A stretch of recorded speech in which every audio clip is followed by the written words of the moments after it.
Well, maybe. Or maybe there really is an unholy alliance, and they don't... there's, the Nazis in South America aren't alone in not being reported. There's a whole lot of things that are going on in this world that aren't being told to the American people of a lot of things. And a lot of self-righteous commentators, who easily ignore things that are possibly will make them uncomfortable. And this is going on all over the place, and it's one of the reasons I decided to just throw up my arms and come and just do a radio show, because I was so tired of the crap out there and the misinformation. Yeah, and I want to get back to this. I have to be honest with you. I did not know that they rated that. That's how I follow these things quite closely. So you're saying they raided it a couple of years ago, huh? Well, yeah, sure. After Pinochet was out of power, Pinochet, who had been the dictator there for so many years, once he was out of power and the other more democratically elected presidents came into power, they decided they had to do something about the colony, because it wielded undue influence in every level of political life down there. So they raided it, but they raided it with helicopters. They raided it with half-tracks, with troops. I mean, it was a major military operation. And when they raided it, they did not find the leader, a guy called Paul Schaefer, who's not the same guy that plays music on Letterman. It's a different Paul Schaefer. This Paul Schaefer escaped through a series of underground tunnels and everything else, wound up on the other side of the border in Argentina. And I was just going to ask that. Yeah, we're going to take a break here. Hang on, we'll come back to that. We're going to take a break here, but I was just going to get to that, the underground tunnel systems. And fascinating, incredibly fascinating. We're talking to Peter Levenda. We'll be right back. And I'm Jay Weidner. You're listening to Smoke and Mirrors Radio Hour. We're talking about sinister forces.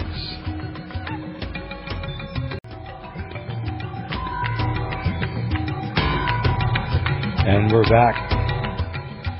Talking to Peter Levenda. I don't want to waste much time here. Okay, Peter, let's get back to the raid. And I've known for a long time that they bought up both sides of the Andes, Argentina and Chile, just from my travels, and which I always thought was a very clever little plan. And so what happened? He escaped through some system or underground or what?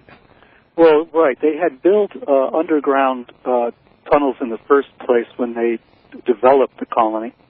What they did was they had torture and interrogation centers built there to interrogate political prisoners when Pinochet took over, which was on September 11th, 1973. So they brought hardcore prisoners up there, political prisoners, people they really wanted to break. And they had developed a series of underground interrogation cells. And these cells could be monitored remotely, which means that the person committing the interrogation and the torture would be in a separate room and electronically was able to torture prisoners at a distance using electrical systems. So he could actually torture several people at once using his electrical systems that were developed, by the way, by a man called Michael Vernon Townley, who was the son of the Ford Motor Company executive in Chile at the time.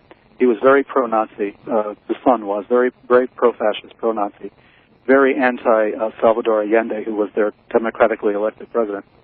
So Townley invented this whole system. He had a flair for electronics and developed this, and it was all done underground. When the raid took place, they found not only these torture cells, they also found the fact that the Germans at the estate were burying everything underground, including automobiles, including files and dossiers on people, including weapons. I mean, they had this fascination for building these underground tunnels and for putting everything underground. So when the raid actually took place at the colony, and as I said, it was a massive military incursion, the leader of the group used the underground tunnels as a way to get out, got out on the other side of the Argentine border, because the colony is up in the mountains right close enough to the Argentine border to make that accessible, jumped over the border, and was there for years in Argentina before he was finally located and brought back to stand trial in Chile, which happened about 3 years ago. So he's been in Chile. He's still alive. Pinochet has died, but Schaefer is still alive. He was indicted for all sorts of human rights abuses. There's a lot of other possible charges that could be brought against him. They're still going through the documents they found at the colony, which probably includes a photocopy of my passport, by the way, because they took that away from me when I was there. So I'm very eager to find out what's in the documents.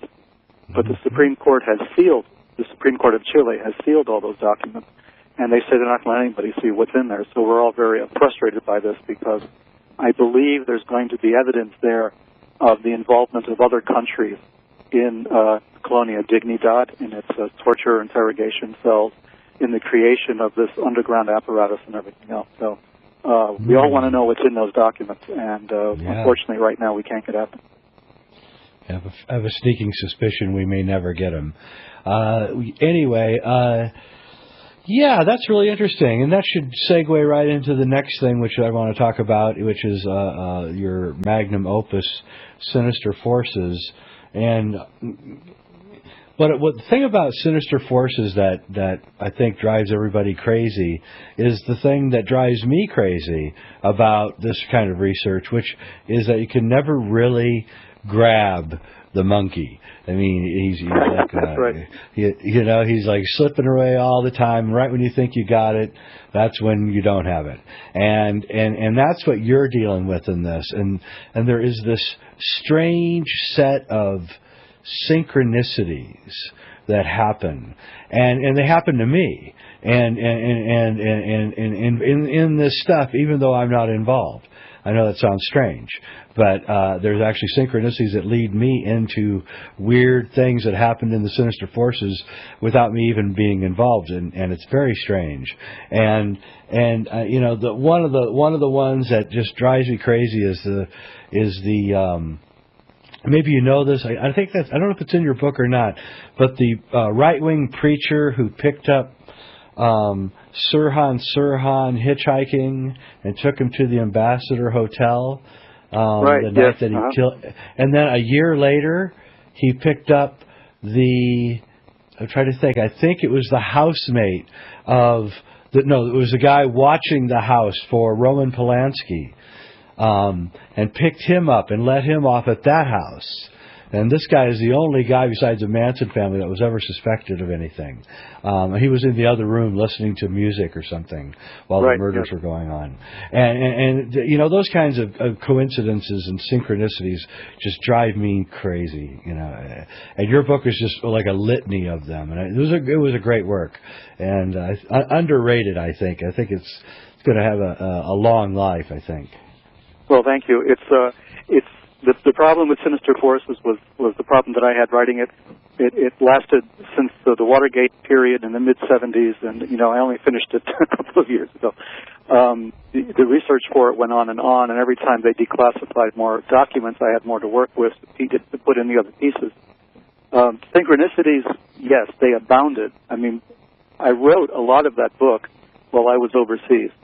So I was living in Kuala Lumpur in Malaysia. A place which is not, known for having vast, libraries of U.S. political documents and that sort of thing. So, although I'm there because I was there for other reasons, I'm doing the research for Sinister Forces. And every time I started a new chapter, whether it was on Charles Manson or whether it was on remote viewing or whatever it happened to be, I would be wandering around some weird little secondhand bookstall in the tropics there in some small town or in Kuala Lumpur itself, and I would find precisely the books that I needed, which is virtually impossible. I mean, you can't even imagine. These were not popular books. These were not books that you could get in any a regular bookstore. These were sometimes academic texts. These were hard to find works. They would be hard to find in this country. And then there they were. I know. I could go on for hours telling you about how that's happened in my research. Books being left in airports and things. I'm like, what? Anyway, we'll be right back. I'm Jay Weidner, talking to Peter Levenda. Sinister Forces. We'll be right back.